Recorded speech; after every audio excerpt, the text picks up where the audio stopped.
Hey, brothers and sisters, thanks for joining me again.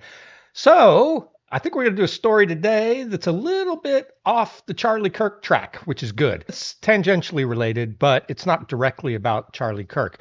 So, I saw this story yesterday. Attorney General Pam Bondi says Department of Justice will be targeting people who use hate speech. Well, for anyone who's watched my channel, I'm pretty sure you should know what I'm going to think about that. No, Pam, do not do that. I'm just going to get it right out there. We need to not follow the way of Europe and the UK because over there, everything seems to be hate speech connected. This is the slippery slope you start down. And then the next thing you know, people are getting thrown in jail for loving bacon. So let's see here. Let's read this and go through it and see what did she really say.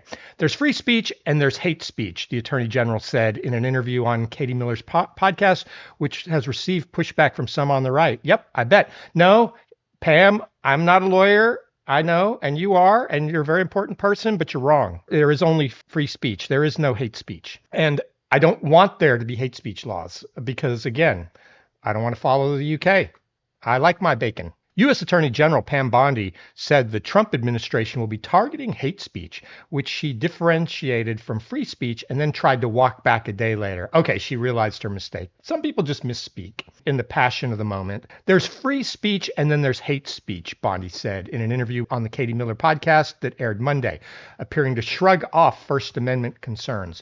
Asked if the Justice Department would be cracking down on groups that engage in such speech, Bondi said, "We will absolutely target you, go after you if you're targeting anyone with hate speech." And that's across the aisle. You can't have hate speech in the world in which we live, she said. There is no place, especially after what happened to Charlie in our society. Bondi said, referring to Charlie Kirk, the conservative activist who was assassinated on a college campus in Utah last week. Kirk took the opposite position on such speech in a post on X last year. Last year, he said, hate speech does not exist legally in America. Good. There's ugly speech, there's gross speech, there's evil speech, and all of it is protected by the First Amendment. Keep America free. I completely agree with that sentiment. Stop the hate speech nonsense, Pam. In the interview later Monday with Fox News host Sean Hannity, Bondi said, "We all believe in the First Amendment, but that people who've said horrible things about Kirk in the days since his murder should be held to account." I don't disagree. I think they should be held to account. In an interview later Monday with Fox News host Sean Hannity, Bondi said, "We all believe in the First Amendment. It's free speech, but you shouldn't be employed anywhere if you're going to say that. And employers have an obligation to get rid of people. You need to look at people who are saying horrible things and they shouldn't be working with you."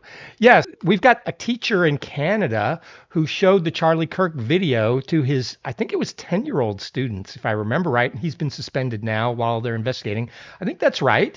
Do you really want teachers that would do that and tell his students that Charlie Kirk was a bad person and deserved it?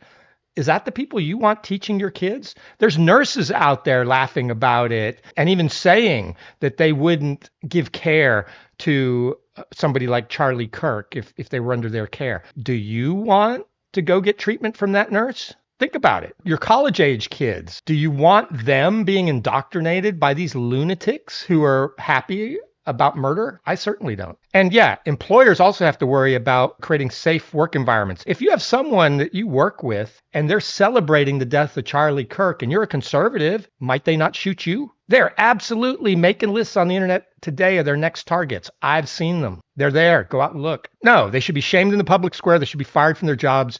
They had their free speech. Now they get consequences. President Donald Trump seemed unconcerned about the remarks when asked about them Tuesday by a reporter on ABC News. "We'll probably go after people like you because you treat me so unfairly." It's hate. You have a lot of hate in your heart. Maybe they'll come after ABC, Trump said. Maybe they'll have to go after you.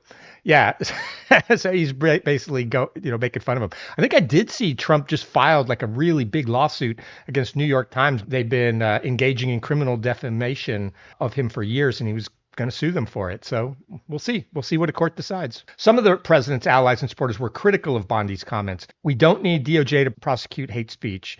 Pam Bondi really isn't ready for this moment, a far-right commentator, Mark Cernovich, posted on X. House Speaker Mike Johnson, in America, it's a very important part of our tradition. This is a conservative principle and certainly an American principle. We do not censor and silence disfavored viewpoints. People in America are allowed to say crazy things. Completely agree. That said, if an employer or government agency and I have someone online who is online celebrating the heinous murder of an innocent young husband and father, I can make the decision that they don't deserve to work for me. That's right. People that are all yelling about free speech, I don't know if they've actually read the Constitution. And I'm going to paraphrase. Maybe you should go out and read it. Maybe I'll link it. But what they're talking about is the First Amendment. And the First Amendment starts with Congress will make no law. So the First Amendment is actually all about restricting the government's ability to censor your speech. Not about private individuals out in the public square. We can all say whatever we want. It's the government. Now, I do personally feel that platforms should also not be able to do this. I'd like to get the First Amendment updated on that. But today, it really is all about government.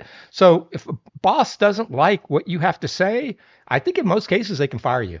I think that there are some exceptions, but in most they can fire you. And the ones in the military really worry me. I've seen people in the military saying the same kind of stuff, and they're looking at these people's Facebooks and things and TikToks and things and finding out they also hate Donald Trump. We put guns in these people's hands. We put bombs in these people's hands.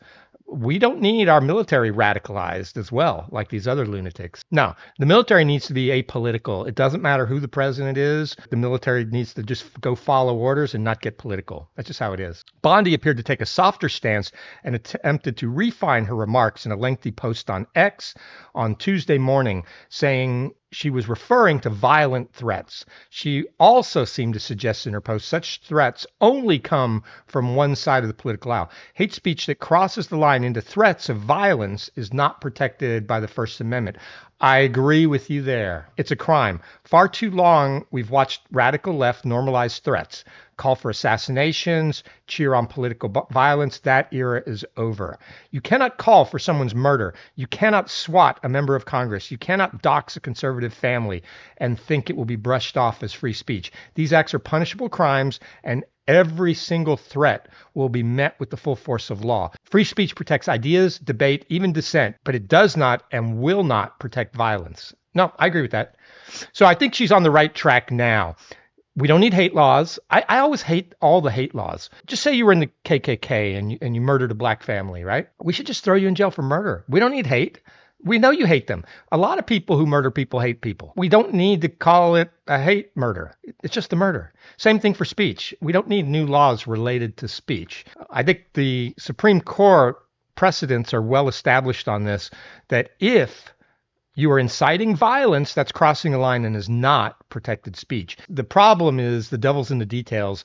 What constitutes incitement of violence? So I expect we're going to see people arrested for speech that would have been protected a year or two ago. And these are going to be test cases to see if the courts are going to call it free speech or going to call it incitement. And we may see some legislation out of Congress. I hope we actually do, to define incitement. That'll give the judges a little bit more direction on it. What is incitement to violence? Let's not be looking at hate speech. So I think she's on the right track now.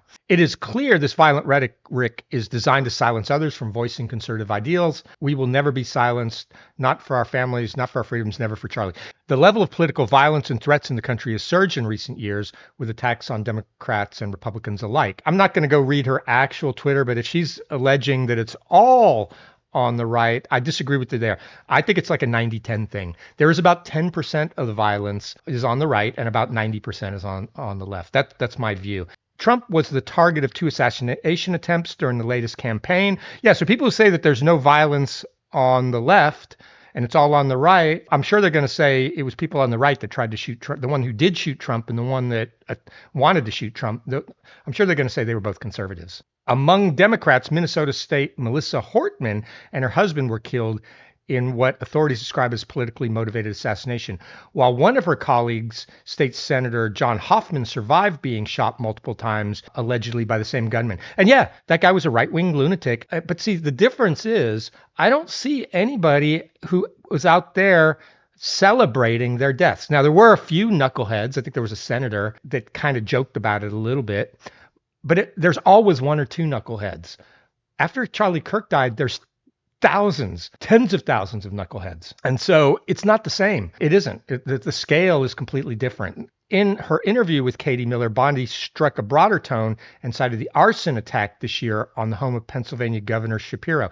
Yeah, that's completely unacceptable too. I'm glad they caught that lunatic, and I'm glad he's in jail. And yeah, he was a right-wing lunatic, 100%. Only complete retards celebrated Josh Shapiro's house burning down. They act like we condone that. We don't. Normal right-thinking people don't accept that any of this political violence is good. Stop the what-if-isms. I'm glad that guy's in jail. I don't care who he is. I'll call him out. But I don't see very many people calling out the guy who shot Charlie Kirk. I see people cheering him on for most part. And I'm sure there are some good liberals out there. They've got to be appalled by this behavior of their fellows. Miller's husband, White House advisor Stephen Miller, on Monday called left-wing political organizations that are promoting violence a vast domestic terror group. He and other administration figures have not provided specifics or evidence for their accusations. Oh yeah, I 100% think Antifa is a terrorist group, and I saw they've released a statement that I guess some of the bullet casings or something had Antifa writings on them and anti-fascist kind of writings on them. And so I do think Antifa is a terrorist group. My understanding is American law is not like the British law.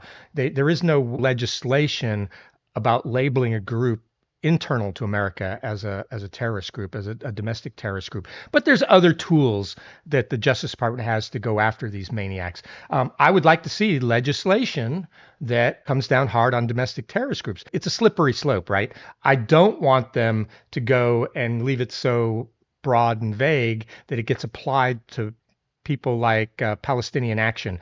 I'm not sure those guys are actually terrorists, and that's debatable. We're not going to debate that here, but that might have been an overreach by the British government actually labeling them a terrorist group. So that's the danger. Once you put this legislation out there, the government can use it on whoever they like. And again, that is why we don't want this hate speech thing, because who's going to decide what hate speech is?